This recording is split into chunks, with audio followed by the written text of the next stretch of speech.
July 27th, 1914 Last night, I said goodbye to Thomas at Chelmsford Station. He looked so handsome in his green woolen uniform and helmet, bound for the war in Europe. He was excited, looking forward to the action with his friends, looking forward to killing some Germans from the Central Powers. I don't really care, but I think all this talk of death is foul, and I told him so. He laughed and drew me into his embrace. His coat smelled of pipe smoke and cabbages from his family's farm. I traced the lines of his face with my hands, trying to memorize them. He leaned towards me, and my heart raced with anticipation. He was going to kiss me. I almost pulled away out of fear, but he took hold of me, taking me captive, and our lips met. Steam covered us, and he pulled away, looking behind him with worry. The train began to move, and he ran to catch it. His friends waved and jeered from the windows, making fun of him. "Goodbye, Annie," he yelled, jumping onto the train and waving. I cried for a time, longing for his return, and then I determined I would keep this journal to remember him. Sketch of Thomas, August 3rd, 1914. I wrote my first letter to Thomas and took it to the Chelmsford post office. I wore my finest dress, did my hair, and put on makeup. I might not be seeing him, but I wanted to feel like I was going to see him. I climbed the steps and entered the post office. Men were everywhere behind the counter sorting the mail, piling the letters and packages into enormous crates. I stood in the long line with many others and waited for my turn. Most of the people in line were women writing to their husbands. Some stood with children who fidgeted and complained. I played peekaboo with a small boy to distract him, and he smiled. The man at the counter laughed and watched with great interest. He seemed a gentle soul beneath his round-rimmed glasses. His brown hair was neatly parted to one side, and he wouldn't meet my eyes, though when I looked away, I caught him staring at me from the corner of my eye. It seemed almost a game. "How are you today, miss?" he asked when it was my turn. "Miss Anna Brown. I have a letter to send to my sweetheart in the war," I replied. "I believe they sent him to Belgium. His name is Thomas O'Connell."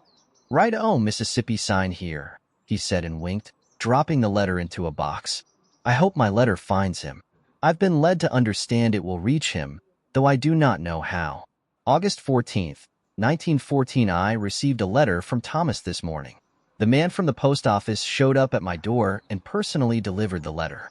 He told me he remembered me from earlier that month because of how beautifully dressed I was and how I was sending mail to the front in Belgium. The letter had arrived that morning, and when he saw it, he excused himself for lunch to bring it to me. He introduced himself as David McIntyre and asked me about Thomas. I told him of how we met at one of the local dances. Thomas's family had come in from their country farm to the community dance. We met drinking punch, discussing how we longed for real chocolate and strawberries over the candied carrots and wartime cake. I avoided the cake because it made my stomach turn and gave me the runs. David laughed and told me how he'd never touched the stuff, but he wasn't opposed to the occasional candied carrot. He handed me the letter and left. I sat on the steps and hastily opened it, fearing the worst and hoping for the best. Thomas spoke of how they landed in Belgium and began fighting across the Mons Canal. He and his friends got caught sneaking chocolates to bring home and had been sent to dig fresh latrines for the camp. He complained about the heat and longed to return home. I relaxed, feeling relieved he had made it to the war front safe and sound. August 29th, 1914. The newspaper that came this morning brought news of a battle in Belgium. I have not heard from Thomas in weeks, and I fear the worst. Many of the women in town have received telegrams bearing the bad news of their men's deaths, but I had not heard from Thomas's sister, so I am sure he is fine.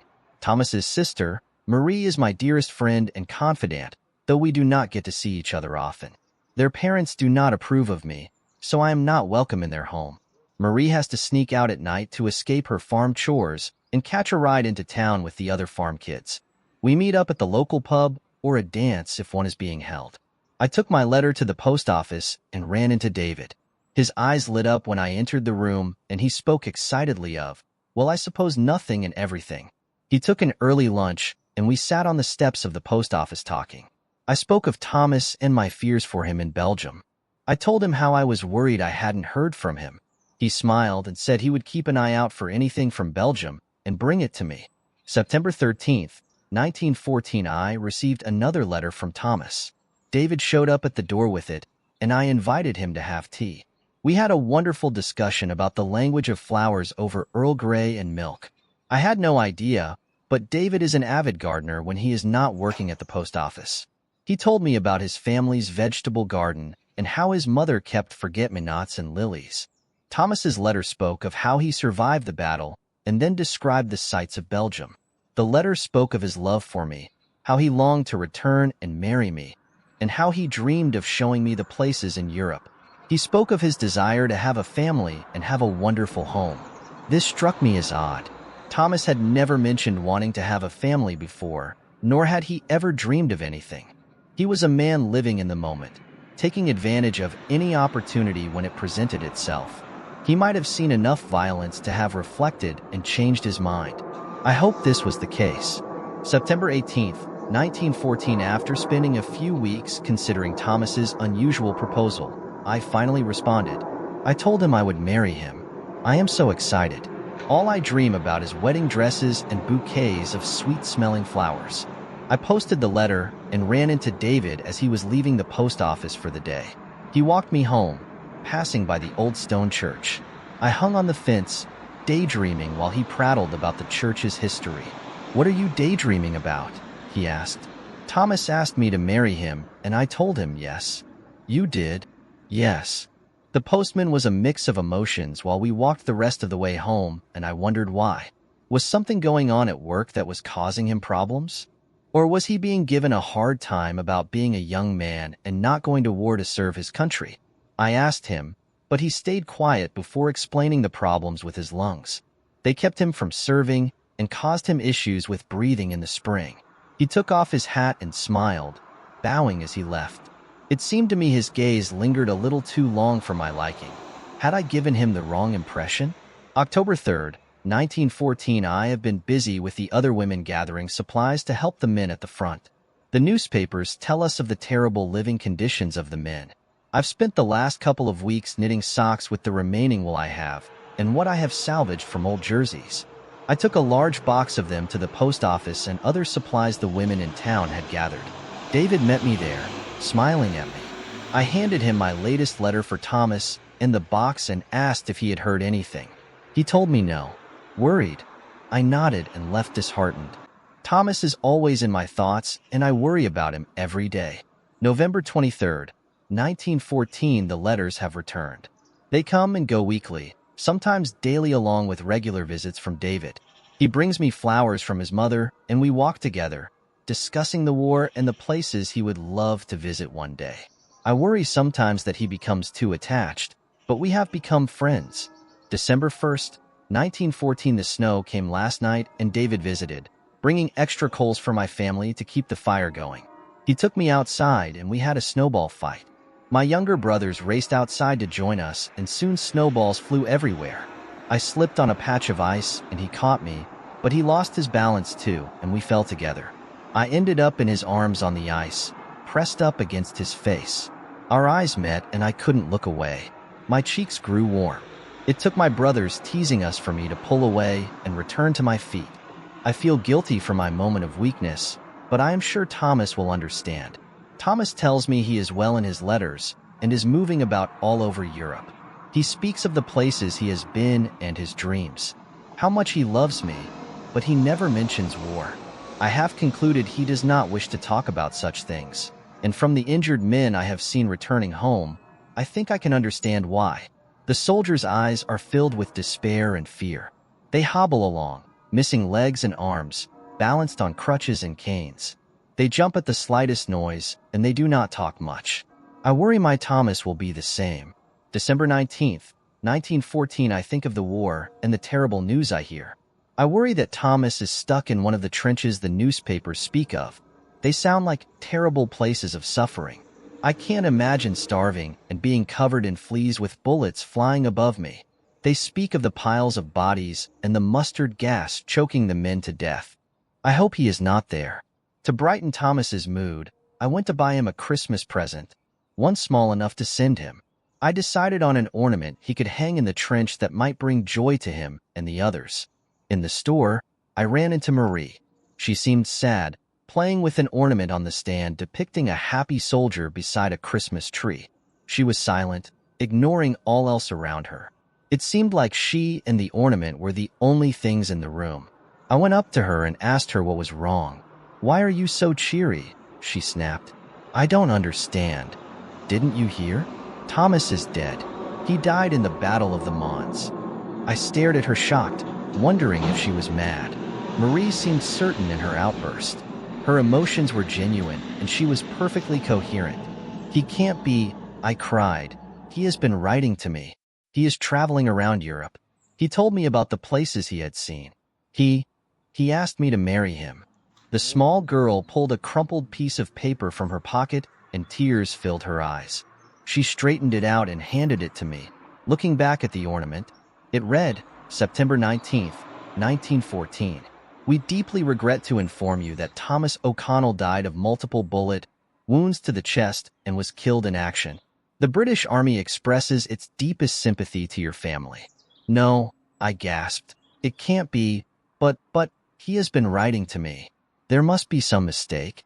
"Look at the postmark and date," she managed, her voice wavering and the tears were falling freely down her cheeks. "Thomas is gone.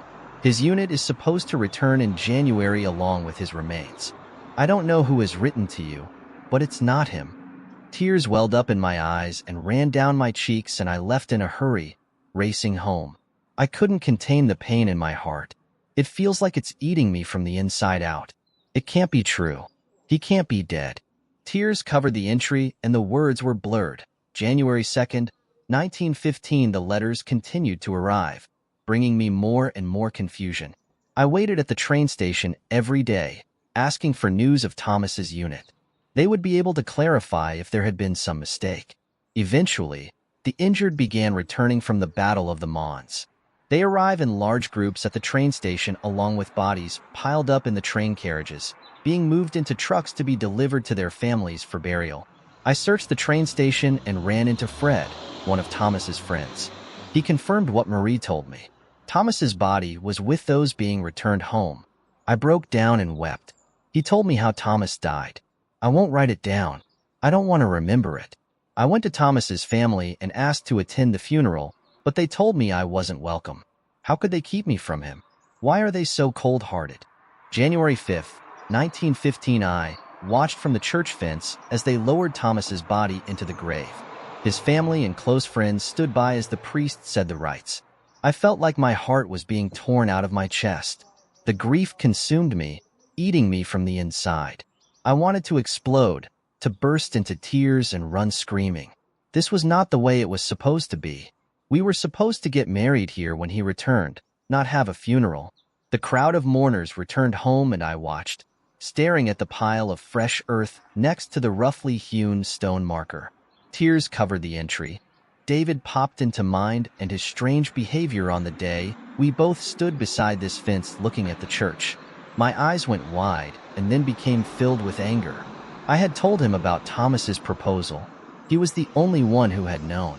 The only one I had told, and Thomas had spoken of it in his letters. I realized I knew who wrote those letters. I went to the post office and screamed at him, pushing my way through the crowd and slapping him. I told him I never wanted to see him again. Why would he do something like that? How could I ever love someone I could not trust? March 29th, 1916. I sat on my bed this afternoon, staring at the letters spread out, trying to figure out which were Thomas's and which were David's. I reread through them, recalling Thomas and how he smelled of pipe smoke and cabbages. Thomas had brought excitement into my life, and we had fun together, conquering the world and having new adventures. I recalled the feel of his lips on mine. The man I loved had died. He was gone. Fresh tears filled my eyes, and I wept into my pillow, longing for him to return and knowing it was not possible.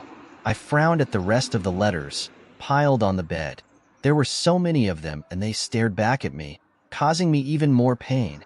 How could I move on and trust another man when I had been so deeply betrayed? I picked one up, ready to crumple it and throw it in the waste paper basket, but hesitated. I reread through it and then another. Soon, I had read through all the ones I was sure were David's. They were different, and the warmth in them touched my heart. He spoke of a future for us, of children and traveling. The memories of our walks, the flowers, and our snowball fight filled my mind, bringing me the same warmth and fondness for him that I had once felt for Thomas. He was so shy and gentle. The anger I felt towards him gave way, and I realized I also loved him. March 30th, 1916. I went to the post office this morning to send a letter. David looked at me from behind the counter. His eyes were filled with guilt, and he couldn't meet my gaze. "Can I help you, miss?" he said almost in a whisper. "I wish to send a letter to the man I love." "Who are you sending it to?" "David McIntyre." Next story, it was a romance worthy of a soap opera. Each stars of their own show, Pearl Swinney and Wayne Waxon met at an industry event for actors and agents. Witnesses described their meeting as electric, smoldering, or like a short circuit. That sparks flew was not seen by all as a positive sign. Anywhere outside of Hollywood, what happened between them would be called bizarre. In this town, it was called Wednesday night. No one denied their passion. They proved inseparable. Seen everywhere holding hands and trailed by paparazzi, everyone knew Wayne and Pearl were an item. Their only time apart was while at work. And when not on camera, they talked by phone. Though some called them a couple made in heaven, there's scant evidence the heavens opened for them. Pearl's agent, Bill Williams, said their affair actually was spawned from a much hotter place. A controversy arose when Wayne and Pearl received the Most Interesting Couple Award. Presented by the Daytime Soaps Committee, this award scandalized the industry and sponsors. Pearl and Wayne each starred in soaps, but were featured in shows on different networks and competing in the same time slot. Insinuations that Wayne's showrunner was trying to poach Pearl were met with flat denials. Pearl and Wayne ignored show politics when possible. They only had eyes for each other, especially when they were fighting. The intensity of their affair could not help but include the occasional disagreement. But their histrionic disputes rang through Hollywood streets in operatic fashion. A talk show on Pearl's network offered regular segments covering the couple's very public spats. Any venue Pearl and Wayne appeared received increased ratings. Wayne and Pearl had a built-in audience. Paparazzi followed them. Gossip writers scoured their thesauruses for alternatives to the word volatile. Except for the occasional flung plate, they were never violent. But Pearl's words could singe eyebrows. Her well-honed dramatic sense kept her mindful of rewarding fans with memorable scenes. Responding to some insult, Wayne sarcastically said, "You slay me." She responded, "Just wait. Stand in front of my car. I'll get my keys." At a restaurant, awaiting Wayne, the waiter asked, "Will he stay for dinner?" Pearl said, "He'll either leave or he'll be dinner." One restaurant denied Wayne and Pearl service, citing their behavior's disruption of the subdued atmosphere. That place lost money to eateries which advertised Pearl and Wayne's plans to dine there. Crowds gathered, hungry for the public spectacle of celebrity combat. Cheers rang out when a thrown plate hit its mark. Of course, the loving couple spent their time doing more than working and arguing. Much free time was spent behind closed doors. Tenacious paparazzi excelled at documenting their favorite celebrity smooching. Gossip shows often featured Pearl and Wayne's amorous activities. They always cut away when videos of their groping became too voyeuristic. News of their betrothal made front pages, even in Europe. Around the world, the news was met with congratulations and disbelief. The couple's networks threatened lawsuits over alleged conflicts of interest. As the wedding approached, their fighting intensified. The fiercely competitive lovers had replaced the desire for unconditional love with the need for unconditional surrender. Almost anyone with access to a microphone raised the question of why. One critic, Jeremy Klum, said, "I'm all for passion. But," and I asked them both, "why stay with someone so contentious? Maybe for a fling, sure. But marriage? Yikes. Is this life imitating art?" They are, after all, soap opera stars. Ratings are ratings. But in my private life, when I come home from work, I prefer a little peace and quiet with my brandy. To each his own. What were the fights about? Many disputes arose over things everyone argues: where to eat, what to eat. And they couldn't avoid obvious digs at each other's co-stars with whom their characters shared intimacies. Any professional actor can field such things with aplomb. Who hasn't heard, "My show's better than yours"? or similar childish challenges. No one starts a brawl in a five-star restaurant over such twaddle. No. What repeatedly got the saucers flying was different.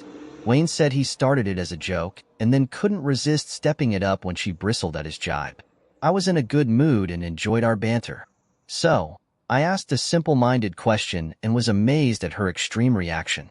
Seems Pearl hated, no, despised debates of moot points. You won't believe this, but I asked, which is better, waffles or pancakes? He continued. I admit it was my fault. She feigned disinterest. But with my genius for conjuring up mundane topics, I drew her in. It went down from there. Once we were escorted from a restaurant because Pearl vehemently refused to accept the fact that Italian and Spanish were two languages and not simply different accents of the same language. It was a brief engagement. They set a date timed for when each was on hiatus from their shows. Their publicists were coy about where the nuptials would be held. Social media being omniscient, the wedding's location leaked just before the wedding. That day, the chapel filled early. People wanted to witness this famous couple's wedding from prime seating. Paparazzi hovered in the side aisles. Tension filled the air. Something felt off. Would they show? Would lightning strike? Rumors circulated that they fought and canceled the wedding. Would people gather before the fact if they knew a train wreck would happen? Facebook would buzz for days at the spectacle. Who could look away and not regret missing it? But a no-show would be a tragedy. How does one gossip about that? The maids of honor milled about the entrance. Wayne's best man, Axel, secured their phone numbers. A murmur spread through the crowd when Wayne entered the church. Pastor Hubert nodded to him. Wayne approached Axel. Any sign of Pearl? No word. What did you do with her, man? We agreed to meet here. Not supposed to see the bride beforehand. Right. The organist, watching the rear of the church, nodded and began the processional. Pearl stood at the back with her attendants. Her dress was magnificent. Alex nudged Wayne. Here goes, they smiled. When Pearl arrived at the altar, they stood together. Pastor Hubert nodded and stepped up with a blessing. He recited the standard wedding litany. Everyone wanted to hear Wayne and Pearl's vows. He kept it brief. He said, please face one another and hold hands. Wayne took Pearl's hands in his. Have you prepared your vows? Wayne nodded and paused, looking at Pearl. Pearl, I've heard a couple getting married, makes vows but have no idea what they're promising. Their profound commitment is essentially made to a stranger. I know you, Pearl. We've often talked through the night. And not always sweetly. Laughter spread through the crowd. Wayne continued, but expectations and wants jumble. When we awaken our first morning together, who will I see? In a year, who will you be? Will I ever get you to breakfast on waffles? We'll surely grow together. And when you pass away and I visit your grave, will I feel your spirit beside me? Our shared time will prove everything. I cannot wait. Pearl looked as if she sought escape. Pearl, I promise to hold you to your promises and demand the best from you. You will exceed what you think you're capable of. We will reach the stars, together, or else. The crowd murmured. Someone said, who would say that? From the front pew, Pearl's mother yelled, give her hell, Wayne.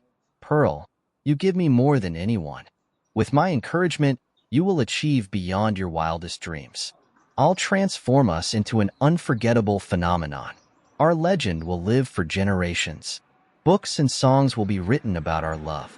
Movies will celebrate our story. I promise you will be happy. Or else. Pastor Hubert looked befuddled. He glanced about for support. Pearl cleared her throat. She said, Wayne, when I watch the moon rise, I see your face, or another fleshy part of yours. I promise to ignore your backsliding and prevarications. Have we met before? Pancakes are not negotiable. Several people in the congregation spoke out. What did she say? Did I hear that right? Speak up. Pastor Hubert looked panicked and tried to interrupt. Pearl's look silenced him. Pearl continued. Will these vows of yours also prove to be lies? Or is that term too respectable for your despicable habit? Should I describe them as fibs, as you do, so you may save face? Remember, the truth distorted remains true despite the wavering mirror you gaze upon. Someday you will see as I do, and that will be the end. Finally, You'll pay and I'll dance on your grave." The crowd erupted in shouts.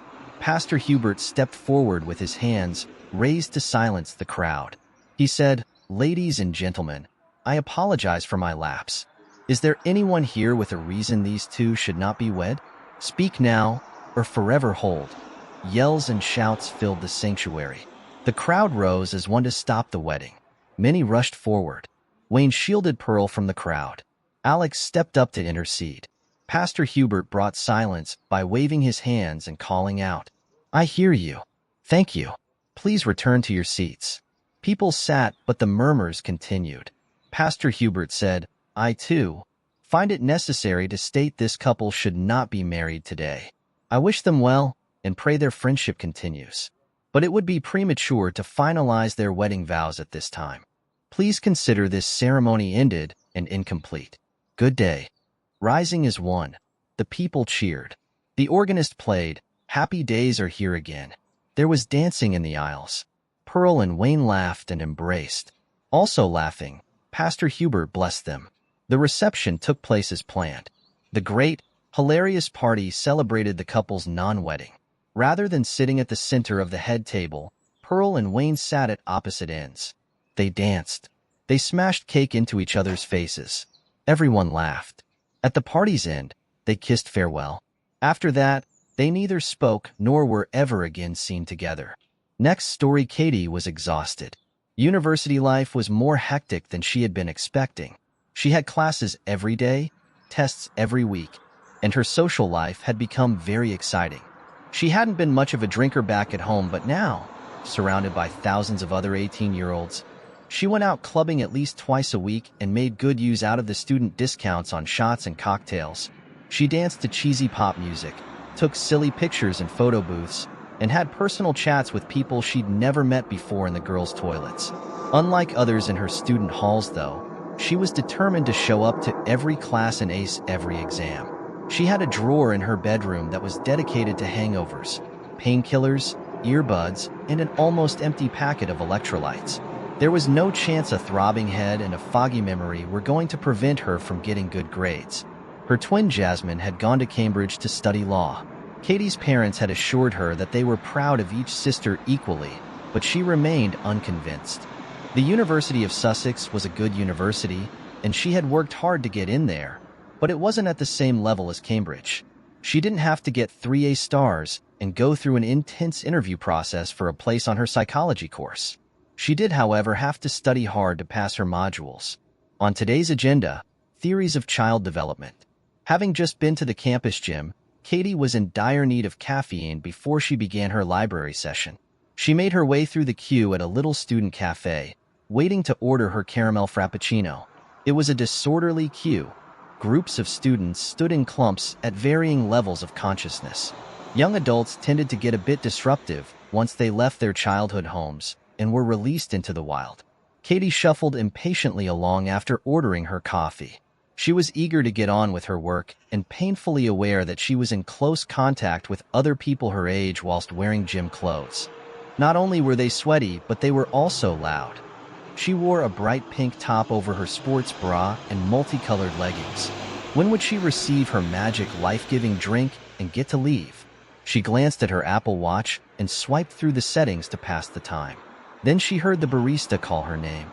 Finally, she felt the cup warm her hands and stepped out of the noisy cafe onto the beautiful Sussex campus. Birds tweeted and rabbits hopped along the grass as she raised the cup to lips and finally got a mouthful of that sweet, delicious, wait no, utterly disgusting bitter black coffee. Excuse me, she heard a deep voice coming from behind her. I think you might have taken my drink by mistake. She turned around to face the most gorgeous man she had ever seen. He was tall with dark curly hair and eyes that seemed to glitter in the sunshine. His expression was apologetic, even though it was her who had made the mistake. Her who had just walked off with the drink that he had paid for. "Oh," was her only reply. She felt her face grow warmer with embarrassment. She should probably apologize, but no words came out. Her ability to both process and articulate thoughts had apparently been hindered by mere seconds of charm from a pretty stranger. How pathetic. "It's okay," he replied after what felt like an age. I picked up your drink too." They exchanged beverages. They were distinctly different. His was plain, whereas hers had a generous helping of whipped cream, a swirl of caramel, and plenty of sprinkles on top. "No offense," he said, "but I don't like drinks that look like a unicorn threw up on them." "Yeah? Well, I don't like drinks that taste like petrol," she fired back. "Ah, she speaks," he laughed. Her face turned an even darker shade of red. This might sound odd. He was looking at Katie too closely for her liking. "But have we met before?" I don't think so," Katie replied. She was sure she would have remembered that face. Maybe he had met Jasmine before and was mistaken. They did have the same face. He would be disappointed to find that he was talking to the less intelligent, less confident version. Jasmine had never lived here, though. She was studying in a different city, so it was very unlikely that anyone in Sussex would know her. Maybe this was an opportunity to create her own identity, to be impressive in her own right, and not just a diluted version of her sister. "Oh, I know. At PRYZM last week?" he offered. Oh no. She was definitely at PRYZM on the Wednesday, and she had been absolutely hammered. Yeah, I was there," she confirmed, "but my memory of the night is a bit blurry." He chuckled at this. "Yes, I find that easy to believe." "Oh no. What did you?" He smiled at her kindly. "Relax," he said. "You were just a bit drunk and on your own, so I ordered you an Uber home. Luckily you remembered your address." How utterly mortifying. "Ah, that solves the mystery of how I got back then," she joked in an attempt to cover up her embarrassment. "I was concerned because you didn't have any friends looking after you." Great. Now he thought she was a loner. "Yeah, I went out with the hockey society, and I didn't know anyone on the team that well." "That sucks. They should have been looking out for you," Katie agreed. It dawned on her that she was supposed to be memorizing the key traits for each stage of child development, not having a mildly painful interaction with a handsome man whose name she did not even know. What's your name, by the way?" she tried to ask naturally. "Caleb." "And I'm Katie." That explained the confusion with the names at the cafe then. "I've actually got to the library now," she told him, and secretly delighted in the look of disappointment that came across his face. "Well, I don't want to keep you from your studies," he said. She needed to leave, but she didn't want to leave him. "I was wondering if you'd like to meet for a coffee sometime, though?" Coffee seemed a much better option than alcohol. She would like to remember any further encounters with Caleb and try not to embarrass herself quite so much. "Sure," he accepted. "I'm not drinking anything with sprinkles, though." After the pair had exchanged numbers, they went their separate ways. Both tried to conceal their smiles as they headed in different directions, but they accidentally clocked each other's grins anyway. Katie bounced off to the library with newfound energy that was sourced more from her interaction with a cute boy than it was from caffeine. Next story, have we met before? The question shook the woman in the booth out of her daze, looking up from her coffee. The cheery waitress was standing in front of the woman's booth, holding a steaming pot of black coffee. Her name tag read Christy, not the name the woman used to know her by. Maybe hard to say. "I'm kinda new here," the woman said, barely keeping eye contact. "I just moved a few weeks ago, still getting my bearings." She sipped from her coffee. "I'm Astra. That name rings any bells?" Astra couldn't bear to look her in the eyes. Not after everything that happened. Kinda, but it's funny. It's like the memory of who you are is right there, but I can't quite get it. Odd." She chuckled lightly, before looking back at Astra. "Oh, did you want a refill on your coffee?" Christy asked, holding the pot forward. "No thanks. I'm set for now, okie doke. I'll be around if you need anything." Christy walked away, and Astra watched her go. Christy looked back a couple times, but Astra went back towards staring at her cup of coffee, the heat long since left the liquid. She was never one for coffee, but she couldn't refuse when Christy asked. She stared into the now cool black liquid, thinking back to just a couple weeks ago. When she got into this assignment 2 weeks ago, Agent Astra sat in her chair, awaiting her superior for her new assignment. Her mind still turning over the events of the last 2 weeks. Asterisk, what caused her to go rogue? "We've been at the agency for years. Why now? What happened?" Asterisk, she thought to herself as a man walked in. He was sharply dressed, a square jaw hidden beneath a well-trimmed short beard. "Morning, Astra. How are you holding up?" He sat opposite her, setting a small stack of paper and a cup of coffee in front of him. "Morning, Carson. I'm good," Astra said smoothly, doing her best to mask her sadness. "Just a little shaken up, but I'll live. What VE you got for me?" Carson took a deep breath, looking at Astra. "You sure you're okay? I know you and her were close. Losing her how you did would be tough, to say the least. I'm good. Don't worry about me. These things happen," she said with a small smile. "I'm ready to get back into the field. Another assignment will get my head on straight. I'm getting a little stir-crazy sitting around my place."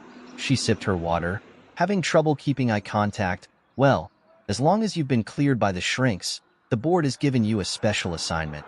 Carson slipped a sheet of paper. "If it was up to me, I wouldn't have given you this assignment, but this is from on high."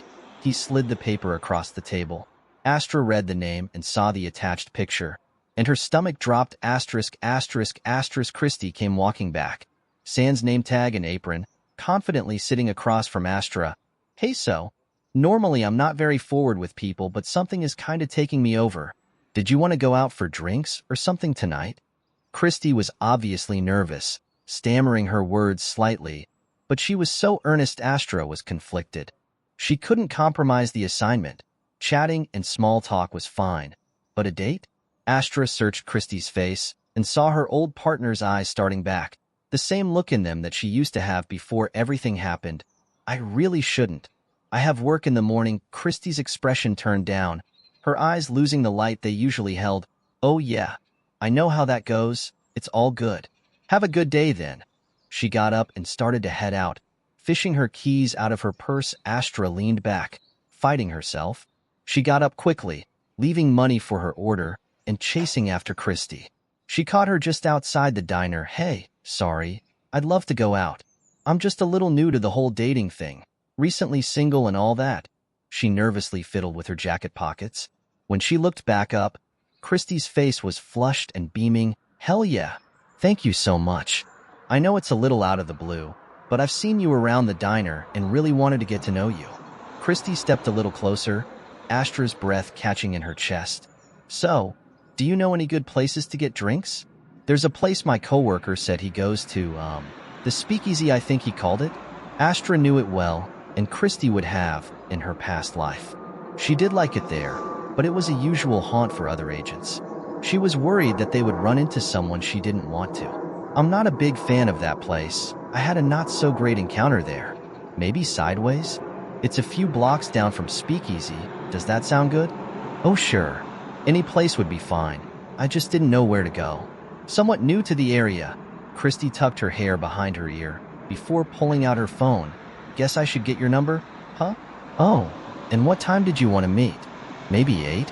Astra pulled her phone out and shared her number. "8 sounds good. I'll be there." "Excellent. See you there." Christy pulled Astra into a quick hug before lightly jogging away. Astra exhaled sharply. What had she just done? Fraternizing and going on a date with her target? This was gonna cause a lot of issues back at the agency, but just one date wouldn't hurt, right? Astra stood outside the bar, scanning amongst the crowd, wearing a casual button-up shirt, blazer, and slacks. As she looked for Christy, she locked eyes with someone she didn't expect to see at this kind of place. "Oh, hey Carson, what are you doing here?" "Evening, Astra, just some downtime. I usually come here for drinks. I know a lot of our people prefer Speakeasy, but this one is a little quieter." "What are you doing here?" "Meeting with a friend, but she's running late." Her heart was racing. Carson was the last person she wanted to see here. "Oh really? Would this friend be named Christy?" He said, a knowing look in his eye. Astra's blood ran cold. She knew she couldn't lie to him. She sighed. "Yeah, she asked me out and I couldn't say no." Carson looked at her, hands in his pockets. "Well look, as long as she doesn't remember anything, it should be fine for tonight. Just don't make it a regular thing, right?" "Whatever you say, boss, and thank you. I just needed a little closure is all. I know the feeling." Astra. "Have a good night. See you tomorrow." Carson walked into the bar, greeting the doorman as he entered. Christy came up just after. "Hey Astra, did you know that guy?" "Oh yeah, he's an old coworker of mine. Just saying hi. Very cool." Well, since we're both here, shall we? Christy held out her hand, and Astra took it, feeling the familiar way their hands interlocked as Christy pulled her into the bar. The bar had a decent-sized crowd, some sitting in booths, tables, and the bar. Christy pulled the two of them into a booth, sitting Astra down. So, what did you want to drink? I'm gonna get something fruity. Astra had a strict no-alcohol personal policy after a couple really bad hangovers. Just a soda for me. Alcohol and me don't mix well. All good. I know how it goes. Be back soon. Astra watched her go. She was wearing a cute floral print dress, coming down to just above her knees. Wasn't the thing she'd normally wear, but she couldn't deny it looked good on her. Carson walked over, a clear glass of dark liquor in his hand. So how's she holding up? Astra didn't even look at him, her eyes locked on Christy as she was conversing with the bartender. Good. Asked if we knew each other. Seemed like she almost recognized me, she said longingly. Yeah, that tends to happen when agents undergo reassignment. It'll fade after a while, but old feelings still bubble near the surface. He put a hand on her shoulder. Why don't you have a good night tonight? Don't worry about coming in tomorrow. Just don't do anything stupid, Astra. He patted her shoulder before walking back to a group of people she didn't recognize. Christy came back holding a glass of soda and some multicolored concoction. So, here's your Dr. Pepper, just felt right for you. And I have a mix of 2 different drinks. She took a sip. Her face turned a little sour. Oh boy, that is sweet and sour. Want a sip? She slid it over to Astra, who took a small sip. Immediately, a burst of sweet, sour, fruit, and bitter alcohol hit her tongue, causing her to cough. Christy laughed as Astra gulped her soda down to try and wash the taste out of her mouth. The rest of the night flew by, a blur of very friendly conversation, bad karaoke, and even worse bar food. It was an amazing time for both, but especially Astra, a window into what could have been, or what could be. 1 month ago, Agent Astra was sitting in her living quarters in HQ, waiting for Agent Luna to come back from her solo assignment. It had been longer than expected for her, but Astra did what she could to keep herself calm. Asterisk, maybe I should see if they know where she is. This isn't like her. Asterisk, her phone started ringing. It was Luna. Hey Luna, what's going on? No time to talk to Astra. I need you to meet me here. I'll text you the address. Don't tell anyone. Then Luna hung up. A text message came through less than a minute later with an address. What the hell is going on, Luna? Astra quietly said to herself. She got up, grabbed her jacket, and started to head out. Where are you headed? Carson was sitting, reading the paper, looking over the top of it at Astra. Just going out for a walk. Need to clear my head. Mem, I'm sure Agent Luna will show soon. You know her assignment was radio quiet, but she's well trained. Yeah, I just need some fresh air. See you soon, Carson. Astra left the building, walking through the city streets, a light drizzle of rain coming down. She made it to the address, a rundown motel a good walk away from HQ. She found the room number and knocked. There was a rustling sound, then the scraping. When the door swung open slowly, Luna looking around frantically. You came alone? Yeah, of course, Luna. What's going on? Luna pulled her in, slamming the door behind her. She locked it, then placed the chair against the handle. Luna peeked out the curtains as Astra looked around. A briefcase was opened, its contents spilled on the ground.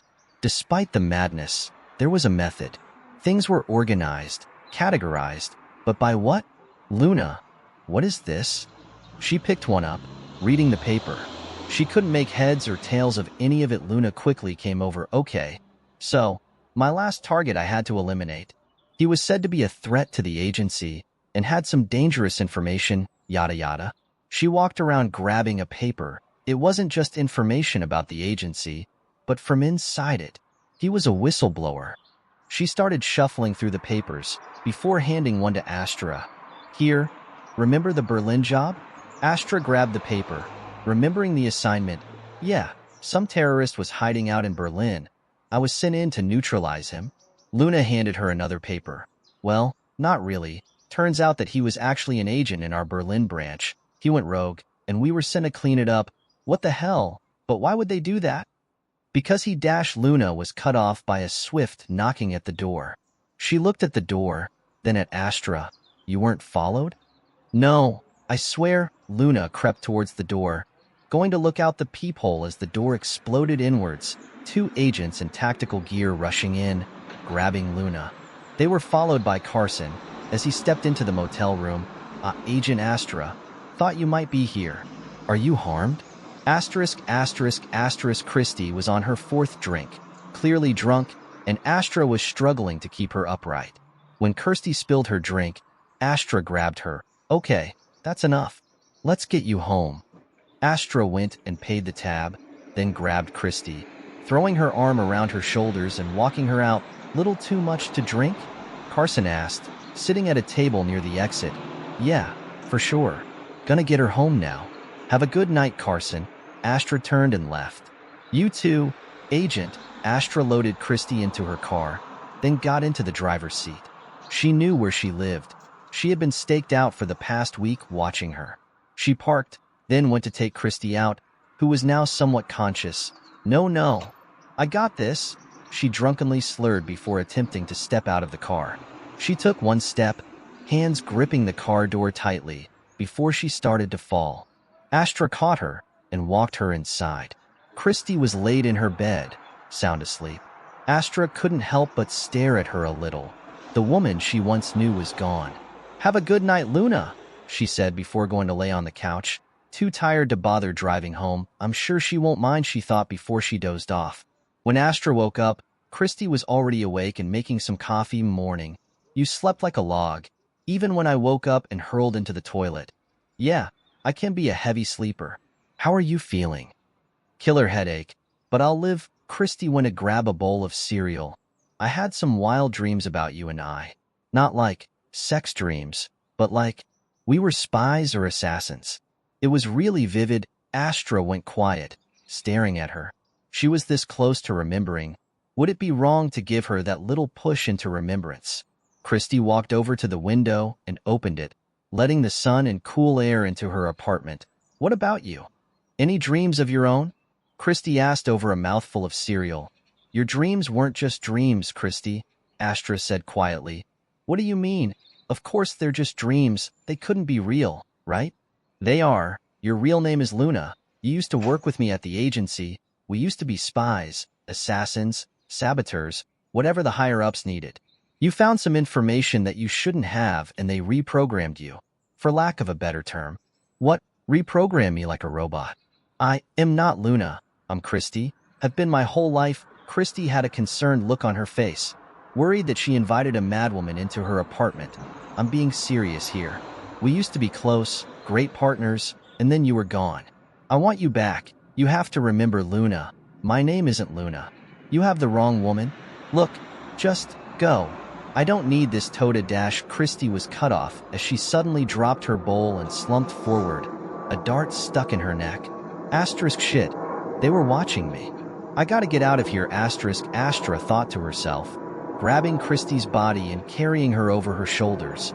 She went to run outside, but the front door opened and Agent Carson stepped in. I'm sorry, Astra. I really don't want to do this, but you've left me no choice. He raised his sidearm, a standard-issue dart shooter. He pulled the trigger, but Astra dropped down, lightly setting Kirsty on the floor. Astra grabbed a heavy-looking object and clocked Carson across the head, sending him stumbling to the ground. Astra grabbed Kirsty again and started running down the stairs, stepping over Carson as he nursed his head wound. Astra, don't run.